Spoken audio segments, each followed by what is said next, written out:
Ce jour-là, je recevais mon amie à la maison. Ça faisait des années qu'on ne s'était pas vu. En fait, elle était allée vivre à l'étranger et là, elle était de passage au pays pour quelques jours. Alors, nous nous sommes entendus pour qu'elle vienne passer un peu de temps avec moi. Bonne nouvelle, nous nous sommes entendus pour qu'elle passe la nuit à la maison. Elle est donc arrivée avec son petit sac. Nous étions tellement contents de nous retrouver. On causait de tout et de rien. Jusqu'à ce qu'on se rende compte que depuis qu'elle est arrivée, j'ai même oublié de l'installer dans sa chambre. Voilà comment nous nous dirigeons ensemble dans la chambre qui avait été préparée pour elle. Et devant la porte, c'est là que je me rends compte que j'ai oublié de prendre la clé qui ouvre cette porte. Alors j'appelle mon fils, mon ado, pour lui demander de m'apporter les clés. Et là, devant mon ami, il me dit qu'il ne vient pas. Que lorsque moi je partais devant la chambre sans prendre les clés, je pensais à quoi? Je me disais que j'allais faire comment? Que je fasse ça maintenant. Lui, il est occupé à autre chose. Il ne peut pas laisser ce qu'il a à faire pour m'apporter les clés. Devant mon ami. Je vous laisse imaginer ma honte. Je vous laisse imaginer ma gêne. Je vous laisse imaginer mon embarras. Devant mon ami que je n'avais pas vu depuis des années. Et il y avait pire. Moi, je sors d'une famille où j'estime être assez bien éduquée et je pense avoir assez bien éduqué mes enfants. Donc, je n'imaginais pas que mon enfant pouvait dire quelque chose comme ça, en plus, devant des étrangers. Est-ce que, comme moi, vous avez déjà souffert des écarts de langage de vos ados? Est-ce que, comme moi, vous avez déjà ressenti l'embarras?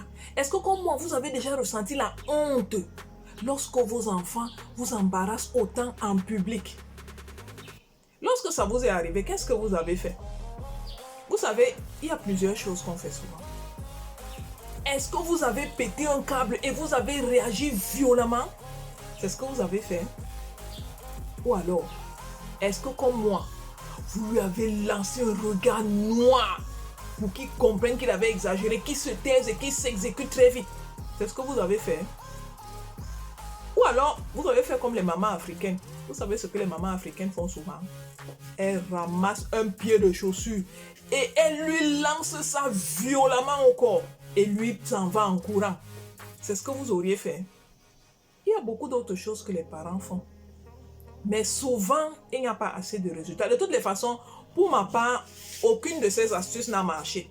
Je vous ai dit honnêtement, moi j'ai utilisé la deuxième astuce. Je lui ai lancé un regard noir. Mais dans mon cas, ça n'a pas marché. J'ai choisi de faire autre chose. Et c'est ça que je veux partager avec vous aujourd'hui. Je me suis arrêtée. J'ai souri et je lui ai demandé ce qu'il veut dire. Ça avait plusieurs avantages. Lorsque tu t'arrêtes, tu montres à ton adolescent que tu lui prêtes attention. Lorsque tu souris, tu l'obliges à changer d'émotion. Maintenant, il est dans la joie, n'est-ce pas? Il n'est plus dans cette colère, dans cette violence, cette agressivité. Votre sourire l'oblige à changer d'émotion. Et lorsque tu lui demandes « Qu'est-ce que tu veux donc dire par là ?» vous l'obligez à reformuler et le ton que vous utilisez l'amène à reformuler dans un langage non violent. Est-ce que tu comprends un peu ça? La deuxième chose que tu peux faire, et c'est ce que moi j'ai fait, c'est que j'ai fait une pause. Je lui ai dit « Ok, j'ai compris ce que tu as dit, on va en reparler une autre fois. » Et je suis moi-même allée prendre les clés. Sauf que cette autre fois n'a pas tardé. Parce que le même soir, je suis allée dans la chambre et je lui ai demandé un rendez-vous.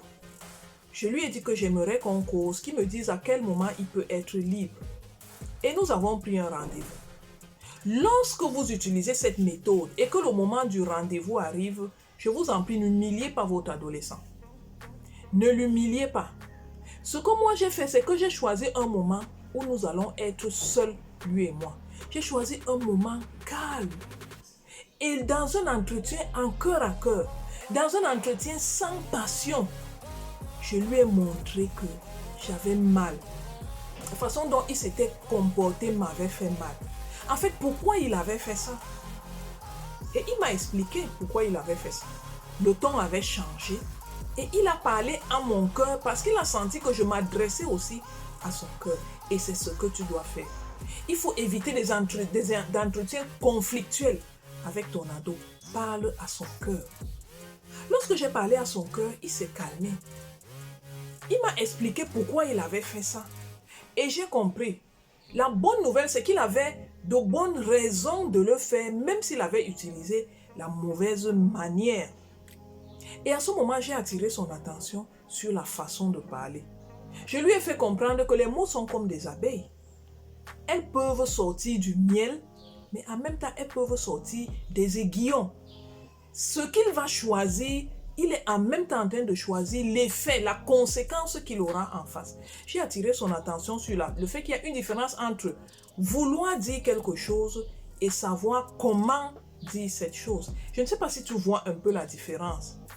Il faut être subtil lorsque tu parles avec ton ado. Aujourd'hui, mon ado va beaucoup mieux. Il continue de dire ce qu'il pense.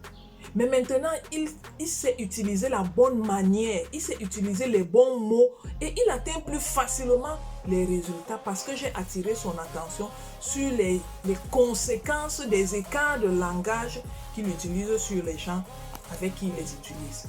Donc si toi aussi tu veux atteindre de bons résultats avec ton ado en ce qui concerne les écarts de langage, contacte-moi en message privé et je serai très content dans un appel stratégique privé de voir comment organiser ton accompagnement pour que toi aussi tu aies désormais cette paix de l'esprit, pour que désormais toi aussi tu sois rassuré, que tu sois convaincu que ton adolescent va arrêter de t'humilier en public et de s'humilier lui-même en public et de remettre en cause tous ces efforts que tu fais pour qu'il soit bien éduqué. À bientôt de l'autre côté. Bye bye.